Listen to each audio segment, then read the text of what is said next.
Sam EFX. അപ്പോൾ ഇന്ന് നമ്മൾ വന്നിരിക്കുന്നത് ഒരു ട്രെയിലർ റിയാക്ഷനാണ്. വേറെ ഒരു ട്രെയിലറുമല്ല, കൂലിയുടെ ട്രെയിലർ റിയാക്ഷൻ. ഇവിടെ എല്ലാം പോകും, ഇവിടെ എന്ത് സംഭവിക്കും. ഇന്നത്തെ റിയാക്ഷനോടെ മിക്കവാറും എല്ലാം സംഭവിക്കും. അതുകൊണ്ട് നമുക്കിന്ന് ട്രെയിലർ റിയാക്ഷനിലേക്ക് പോവാം. ഗൈസ്, അപ്പോൾ ട്രെയിലർ സംഭവം സൂപ്പറാണ്. പക്ഷേ ഞാനിതിപ്പോൾ ഒന്നാമത്തെ പ്രാവശ്യമല്ല, ഇതിപ്പോൾ മൂന്നാമത്തെ പ്രാവശ്യം ട്രെയിലർ കാണുന്നു. ഫസ്റ്റ് കണ്ടപ്പോൾ എനിക്ക് BGM ഒട്ടും അങ്ങോട്ട് ഇഷ്ടപ്പെട്ടില്ലായിരുന്നു. പക്ഷെ ഇപ്പം ഓക്കെ ആയിട്ടുണ്ട്. നമ്മൾ റിപ്പീറ്റ് കേൾക്കുമ്പോഴത്തേന് BGM ഓക്കെ ആയിട്ട് തോന്നുന്നുണ്ട് കേട്ടോ.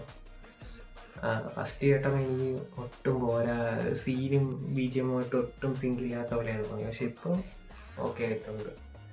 പിന്നെ എല്ലാ രീതിയിലും ടോപ്പിനെ വെച്ച് ടെക്നീഷ്യന്മാരും കാര്യങ്ങളും ഒക്കെയാണ്.